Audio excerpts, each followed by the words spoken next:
Welcome to the Gridiron Expert. Next up on our team previews, we're going to be looking at the USC Trojans. And joining us on the channel to talk more about what the Trojans are in store for this fall is Ryan Abraham. Ryan, welcome to the channel. Connor, appreciate it. It's good to be here talking USC football in May, which is crazy. Yeah, football year round for me. I love talking football. I know you do as well. Well, before we start talking USC football, please tell our viewers, Ryan, where they can find your content. Owner and publisher of USCFootball.com, been doing it a long time. We're part of the 24/7 Sports Network, of course, covering USC, but we have a pretty big YouTube channel at Inside Troy. You can check that out, or you can follow me on X, Twitter at Inside Troy. We put a lot of stuff up there on all the different channels. Had a lot of fun podcasts and everything. So we have a good time with it. So, looking on the field this fall for the Trojans, we'll start at quarterback. Is this Jordan Maeva's job to lose, or do you think that we could be seeing a couple or a few different quarterbacks on the field? Because I know USC's highest signee for the 2025 recruiting class is in the quarterback room. It was on Longstreet, the five-star QB that came in, and they were, had Julian Lewis committed for quite a while, and that ended. He ended up going to Colorado, and USC kind of took Texas A&M's, five-star commitment there at quarterback. But I think this is going to be the Jade Mayava show as far as what USC does in the future. I mean, last year they really liked Miller Moss, like what he did in the bowl game the year before, but it just wasn't working. And Miller Moss stuck with USC for years and years and stuck it out. But once he realized he was going to get benched and Jade Mayava was going to come in and be the starter towards the end of the season, he would, his career at USC was over. He was going to go in the portal, and he's at Louisville now. And I'm sure USC fans will wish him the best. But they went after, they wanted Mayava to be in there. He goes 3-1 as a starter with some, questionable patches, even in the games that he won. But I thought the offseason told a lot. Was Lincoln Riley going to go into the portal and try to bring in a veteran signal caller to come in and win the job or at least compete? And he didn't do that. Sam Heward comes in, who's more of a journeyman guy, and they'll probably be the third string guy, former five-star quarterback too, and they like him, but it wasn't. You weren't bringing him in to come in and be the starter. And I thought that told a lot. Like Lincoln Riley was like, "Hey, we can work with this kid. He has a very high ceiling, but the floor is pretty low." And I think that's the biggest problem. There's just too many big negative plays, and you can't live with that, even if you make a whole bunch of great plays. So I think it's the Jay Mayava show, and that's where USC is going to go. They didn't go to the portal, and at this point, I don't think you're going to trust a true freshman to come in and start. So I think they're going with Jaden. Do you think Jaden has a pretty good chance of reducing those mistakes and becoming a top half Big Ten quarterback for this fall? So, I mean, Lincoln Riley's been so good with quarterbacks, and I feel like his track record as being an offensive coordinator and being the head coach, like they've top five offenses every year. I think one year was like number six.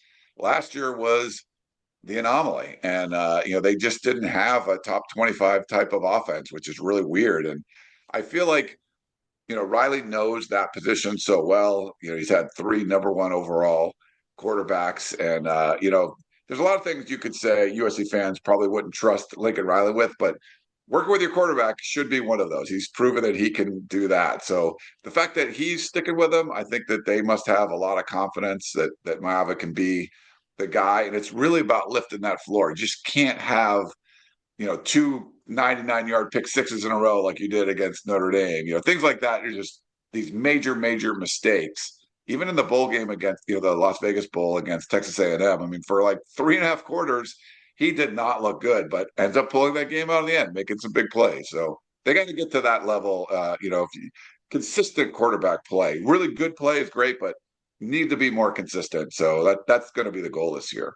That comeback in the end of the fourth quarter for USC against Texas A&M was awesome. I mean, that was an incredible effort that they had, and that was a really exciting ending. One of the best bowl games of this past bowl season. Looking at the receiving core, which stepped up big time, I thought, especially from the Big Two, and we'll talk about them, Lemon and Lane that are returning this year for the Trojans. I believe I got that right. Is that correct? Yeah, Yeah, yeah, Mekhi Lemon and Jacoby Lane. Yeah. yeah, yeah. So both those guys are back. There is some production beneath them from last year that departs. I know they got the Boise State kid to come in and play a big part in the receiving core this year. There's also some pretty big name freshmen that are going to be stepping up into the fold for this fall. But is it going to be Mekhi Lemon and Jacoby Lane by far the top two receivers you think for this fall?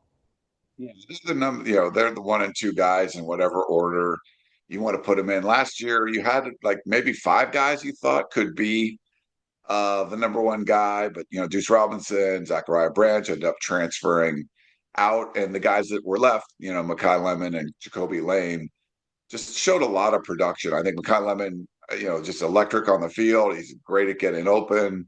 He was really good on special teams. And then Lane is a guy that's a big body guy that uses his body well and was able to catch 12 touchdowns, wherever it was. Like, I mean, a lot of touchdowns and kind of separate himself as far as a guy that is just a huge red zone target. So I think those are the two guys that USC is going to lean on. And even if Branch and Robinson didn't leave, two former five-star guys, I think the writing was on the wall that those were the two best guys in the room. And so I feel like that's where USC is going to go. And then the battle will be kind of who's going to come in, number three. You mentioned, Prince Strong from Boise State. I think a lot of people like him. I like Xavier Jordan, who's, a younger guy in the mix and, homegrown player for USC. He might have a little chance of a breakout season. So we'll see kind of who steps up, but I don't think there's any question. Not number one and two will be Lane and Lemon.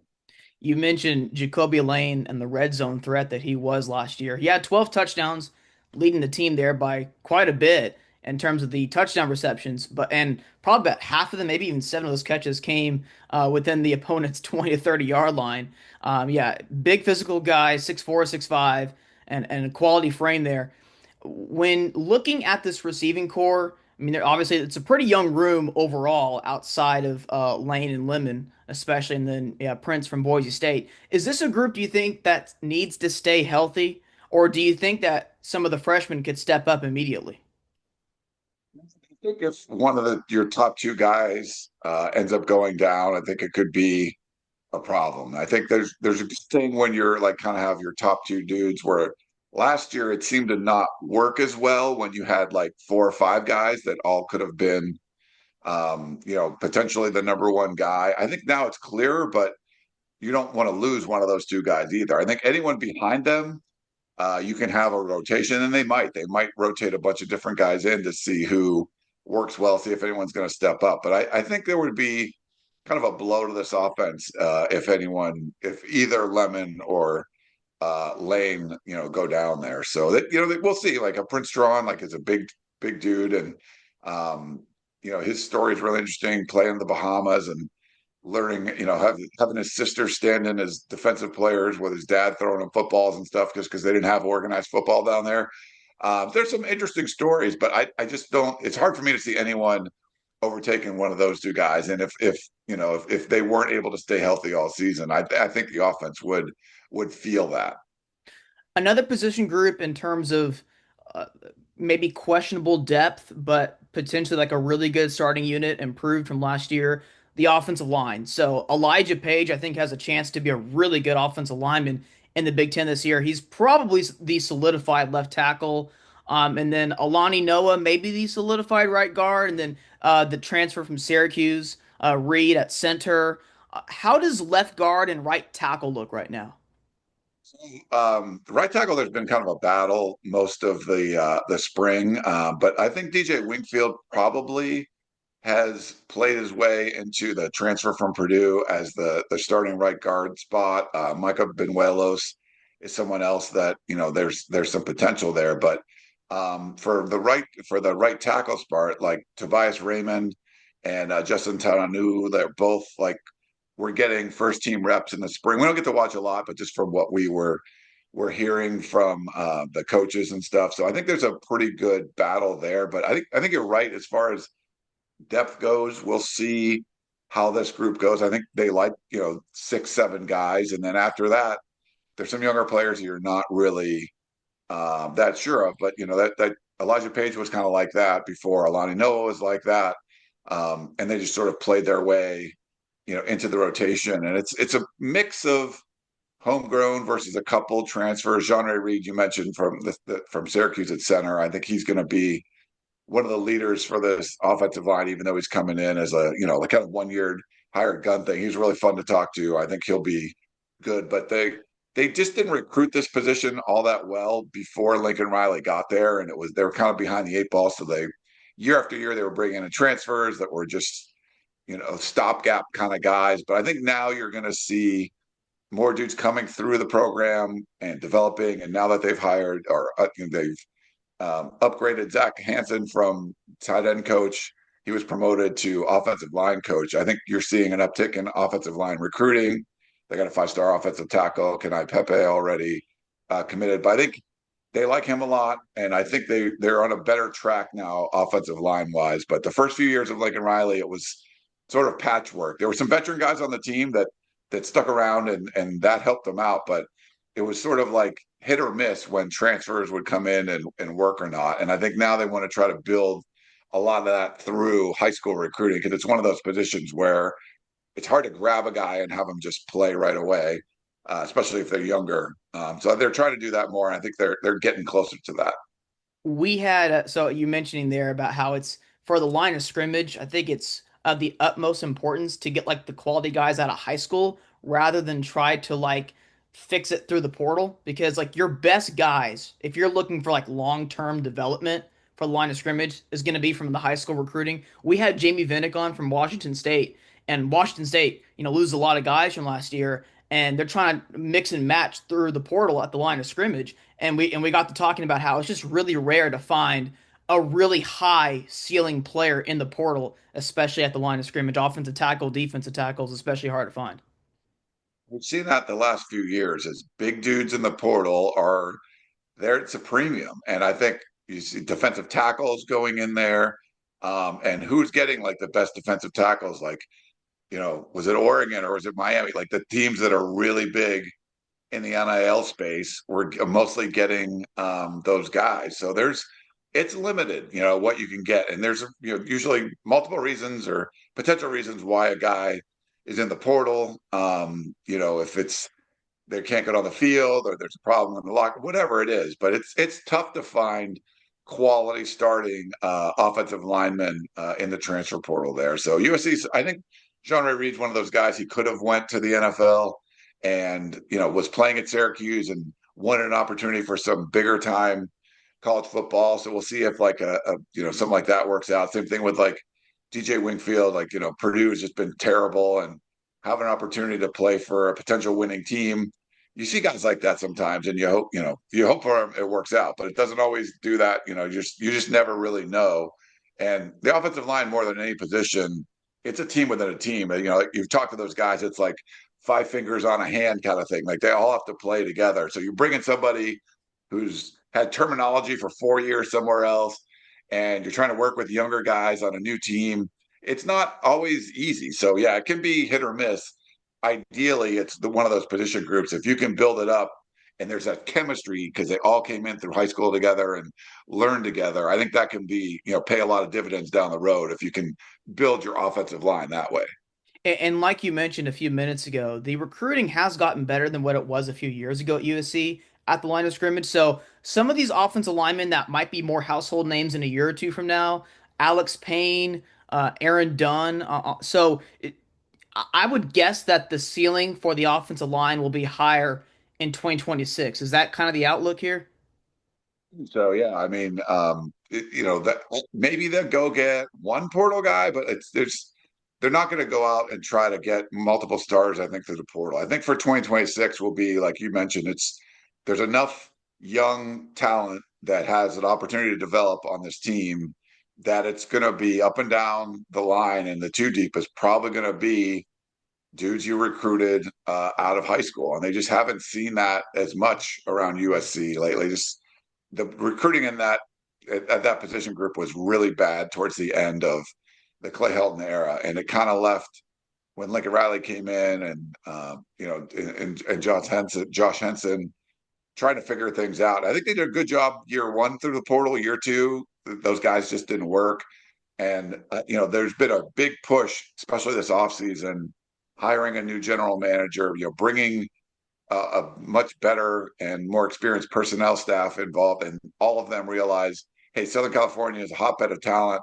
Let's build this team through high school recruiting. So their 2026 class is going to be great, right? It's ranked number one right now, but that's not going to help you for 2025. But that's going to be the focus going forward. And Lincoln Riley even said they probably made a mistake. At least last year, they should have shifted to high school recruiting even more so than what they did. So I'm glad they're doing it, and this is one of those position groups where uh, high school recruiting is a big deal when you're talking about building an offensive line and getting all five of those guys on the same page. It helps a lot when you can do it through high school.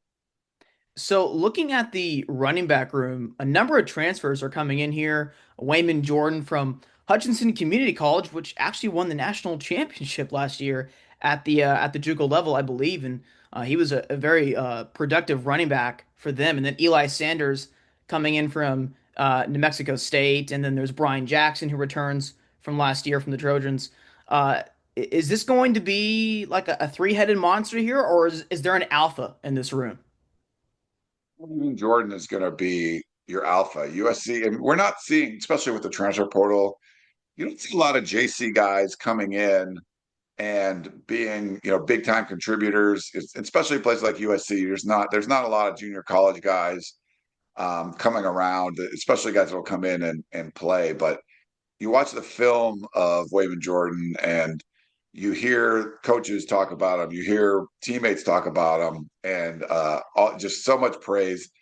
And I think he's come in and taking the reins as far as leading that running back room. And like to Lincoln Riley's credit, every year he's brought in transfer running backs that have come in and been alphas, in that room, and it's helped a lot. The Travis Dye like the first year, and Woody Marks was amazing last year. They just every year they've seemed to bring in a transfer that came in and did really well, got drafted, and led the team. And I think Jordan's going to be that guy. They like Sanders a lot. Like he can catch the ball out of the backfield. And Brian Jackson can be sort of like your Lendell White power guy. He's a big dude. Look at number 21, just kind of bowling people over.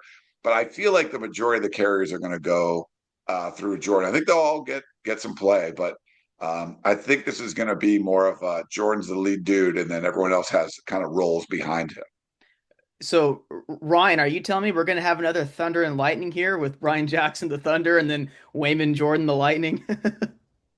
Jordan likes to talk about Reggie Bush and stuff. He's mentioned that before. Yeah, you always what that comes up so much, the thunder and lightning kind of thing. But there's some opportunities there. We'll see. But yeah, all the guys we've talked to, they're just like Jordan's the guy. So sometimes you just get guys that are under the radar like that, and they come through, community college or whatever it is, and but they were a stud. And like you said, his team did really well, and I think he was a big part of that. Looking overall for this USC offense in 2025, what position group do you think will be the strength and be relied upon as the season goes along? It's hard to not look at Jacoby Lane and Makai Lemon and just say, man, that could be really, really good. I think, we'll see how this offensive line comes together. They just need to give Maeva some time. We'll see how much, he developed. I wouldn't say the quarterback is a big strength. And I think the running backs have the opportunity to be too. But I think this proven production coming back, it's like Lemon and Lame and Lane. And I think that's going to be the group that you can rely on. And, even if things are breaking down in front of Maava or he's not throwing the best ball all the time, Lane's got a big catch radius. I think those guys could help out this offense no matter, where cracks end up showing up or some injuries or stuff happen. If those two guys stay healthy, I think they'll be the keys to this offense scoring a lot of points.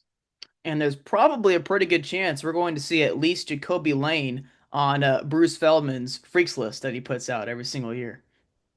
I did her with Bruce last night, which is funny. Yeah. So Okay. it's you always talk. Yeah, you see guys make the freaks list. He lives locally here. I'm in Hermosa Beach. He's in Manhattan Beach. But Lane is one of those guys that could potentially be a freak.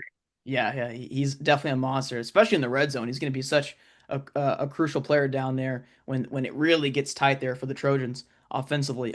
So looking over to the USC defense. So there's a lot of production to replace in the secondary and at linebacker, and we'll get to that shortly. But I think the defensive line might be a strength here, especially defensive end. I mean, so Anthony Lucas, Jakeem Stewart, Braylon Shelby, Cameron Fountain, these are all former top 100 prospects, if I'm not mistaken. Do you think the pass rush could be really good for the Trojans this fall? You know, the defense got so much better last year with Danton Lynn coming in and running the show. They looked just more fundamentally sound.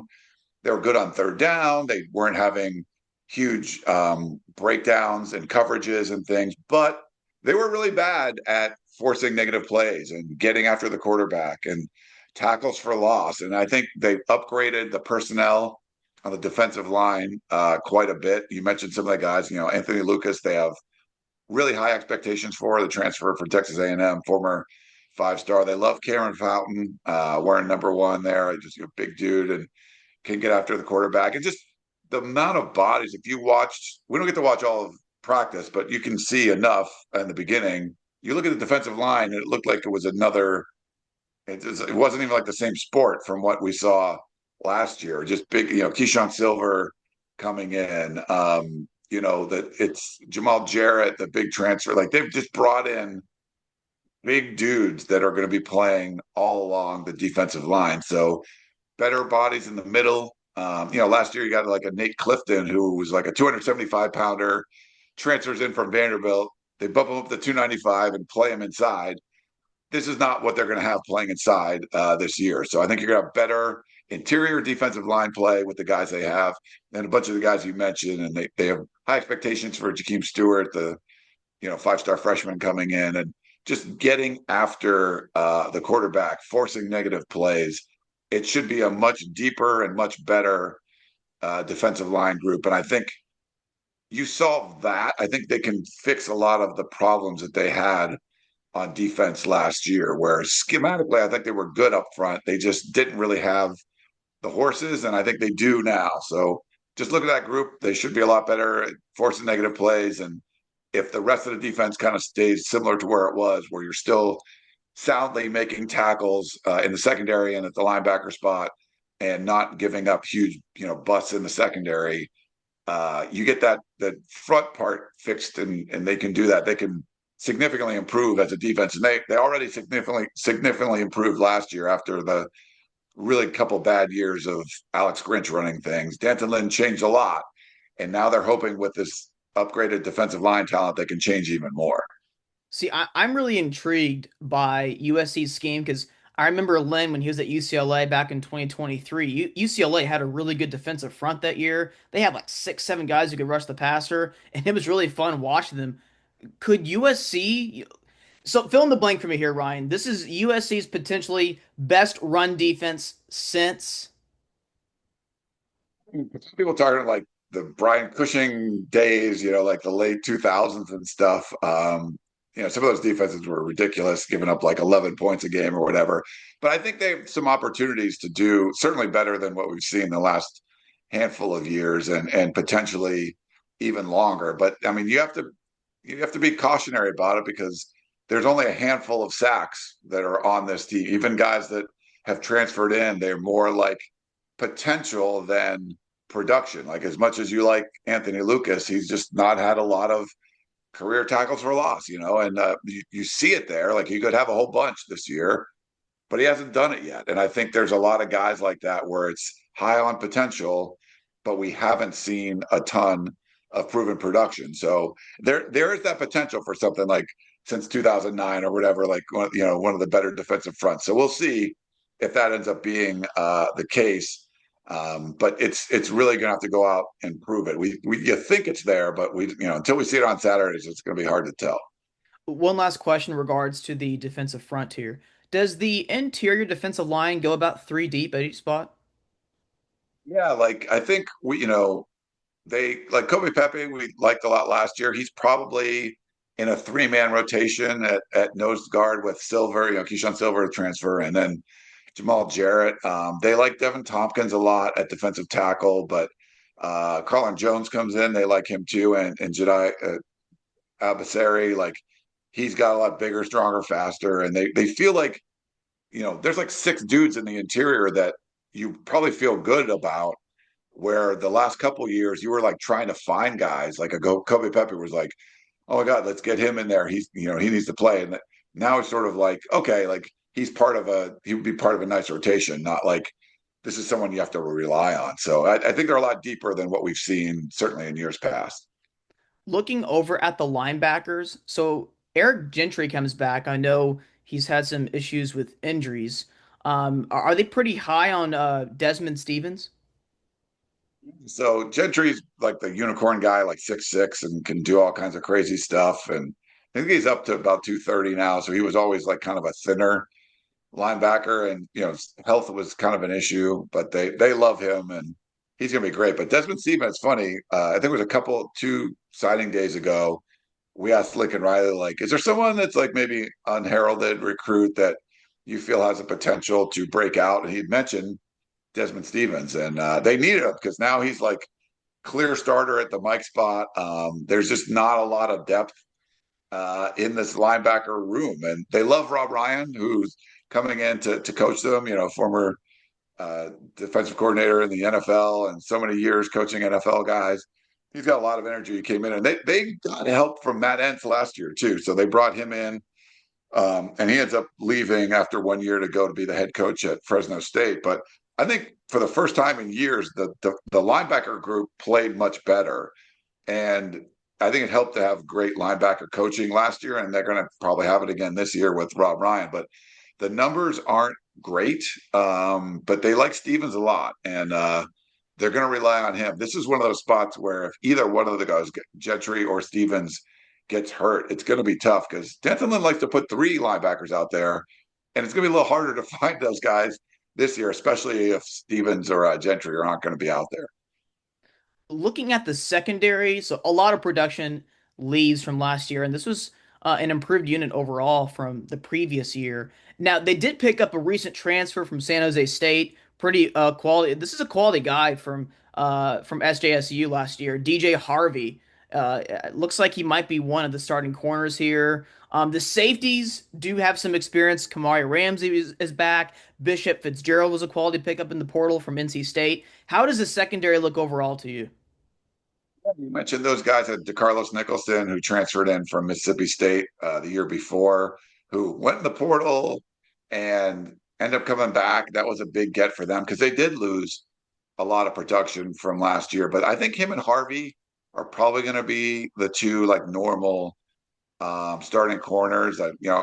Harvey's got veteran leadership and experience and stuff, and Nicholson's been. It's funny. He's got like a 2-year-old, maybe he's a 3-year-old now, but his son is like kind of a mascot on the team, and he's been real helpful. The coaches said it was a real big deal that they were able to keep him in the fold and not have him go and transfer somewhere else. I think he was one of those guys that had like a JC year and was eligibility should have been over, but you get 1 year back, and they weren't sure if he was going to spend it at USC or go somewhere else, so he's going to stick around. But Kamari Ramsey's like kind of run the show.